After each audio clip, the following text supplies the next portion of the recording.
Hey everybody, I'm doing a reaction here on TikTok today. Yeah, well, God is that guy. Yeah, Dreadlock reactions. You know what it is here every day here on YouTube. And basically, I wanted to jump on TikTok and see just what is going on there, family. And this is 10 years of no maintenance. 10 years of no maintenance. Jeez, that's a big ass Plika Polonika that came about there. Real gunplay-esque. I wonder what they're gonna do. Some lemon, chopped off the lock completely, and then retwisted into some magnificently styled locks. But that is a big difference on going from this Plika right here, which is just like 10 years of no separation whatsoever. Seems like it was put into a permanent ponytail. Like, that is insane. Like, even along the roots where the ponytail is pulled back, it's looking like there is a rubber band there. See, now having a lock this thick, it would be hard to penetrate deep down into it to get it thoroughly cleaned out and detoxed. But it's crazy to see how the freeforms went from like separated locks to one big one.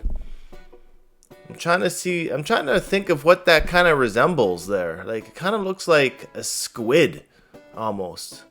Like a giant squid. And actually, at that point right here, that doesn't look too bad, to be honest. The way it kind of flows back into one lock down his back, like, it's not a bad looking dread. Truth be told, I kind of like that style. It would be hard. It would be very hard to deal with a one Plika like that in certain situations.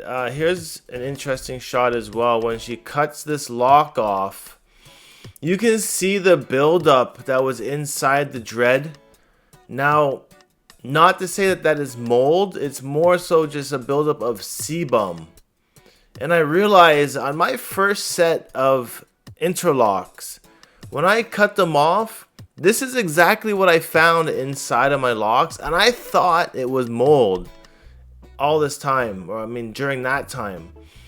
And you know, as more and more videos came out here on the internet with locks with that same buildup, I realized that it wasn't actually mold that made me cut my first set, but it was just a collection of sebum, and my high ass thought it was mold, and it disgusted me. But this is the after, eh?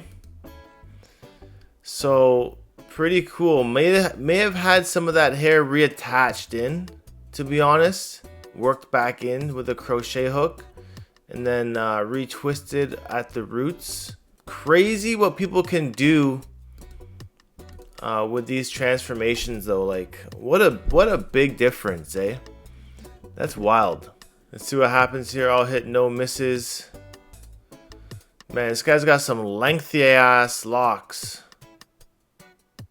Very cylindrical. Whoa, damn, that was actually a pretty good transition. That's a big difference. His head must feel so much lighter. And truth be told, out of anyone I've seen get their locks chopped, he came out with the cleanest hairstyle. I guess not the cleanest, but like the freshest hairstyle I've ever seen. Yeah, that's wild. He cut off the first lock himself. I mean, he had some pretty epic locks going on. And he looks like he's got a good start to a new set right away with this new haircut. And he's leaving the barber with his locks in hand. I mean, that's a good 10 to 12 years of hair growth right there. Very minimal buildup in his locks as well. We got a lock transformation here. Ooh, these locks look muddled as shit. See, this is a result of like having just way too much product and maintenance done to your locks. Like, this has got bleach and dye, like some weird interlocking, some threading in there, just like way too much work done to one's head, and it's literally just ruined this person's locks, fried them, too much stress on the scalp, a lot of money wasted here. And who's literally got time to be doing this with themselves. So I'm interested to see how this is gonna turn out. Look at all that. Like that just looks like dead. Like, I mean, locks, like this hair is pretty much dead anyways, but it can still look healthier than what we're seeing here. Whoa. Nice wash and detox. Another bleach and dye. But the roots though, those roots look thin. And then we go ahead and retwist it. And styled. That's a pretty cool braid though. Barrel twist. That's pretty cool. But it's not something I would ever do to my own head. Alright, we got a crazy lock transformation here. Okay, this dude's actually got a little bit of a bald patch on the back of his head. Locks look like they're thinning out a lot as well. So she goes ahead and trims them down, cuts some off, retwists a bunch, and somehow magically covers that bald spot. That's actually pretty good work. Dang. So I think some transformations are definitely needed to move away from their current set of freeforms if they've been really neglecting shit, to get them back on track. Freeform dreadlocks 10 years on a type 1 hair. These look pretty sick. I love the amount of loose hair that's going on here. A lot of length too. Mad congos happening here.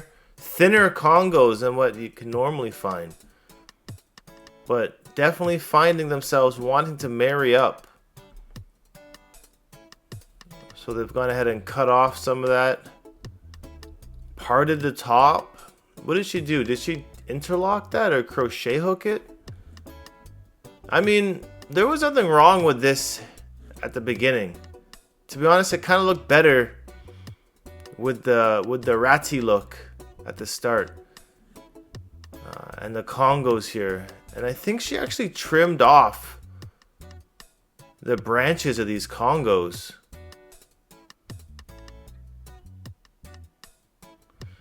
Yeah, it looks worse. Like, that looks worse to me. Is it just me thinking that?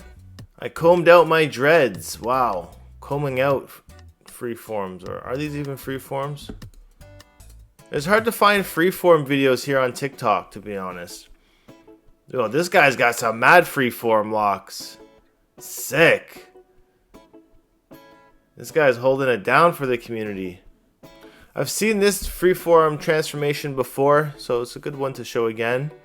A little bit of buildup in there as they cut it off. This guy's locks are insane, like so unique before he decided to get these done the way he's about to do it.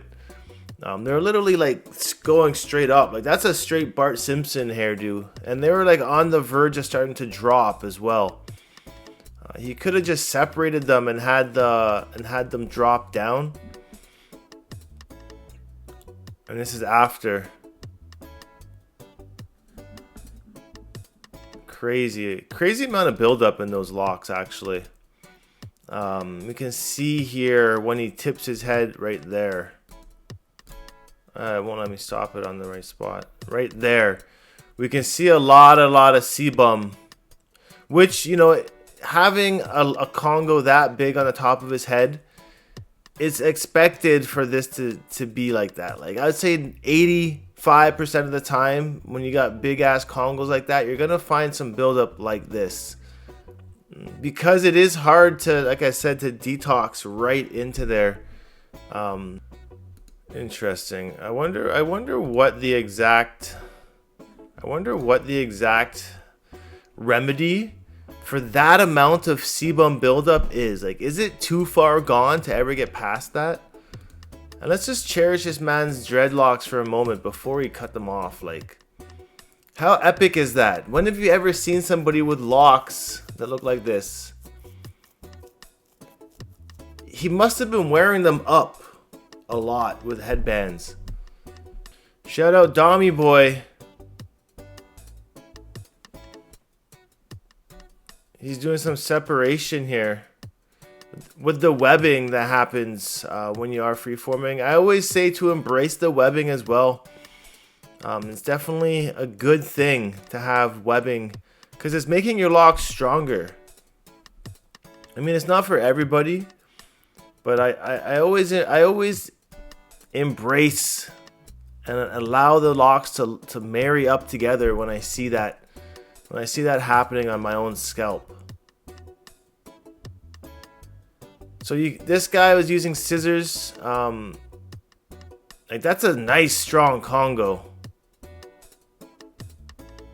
You can just rip it apart with your hands as well, but it hurts to see the separation here.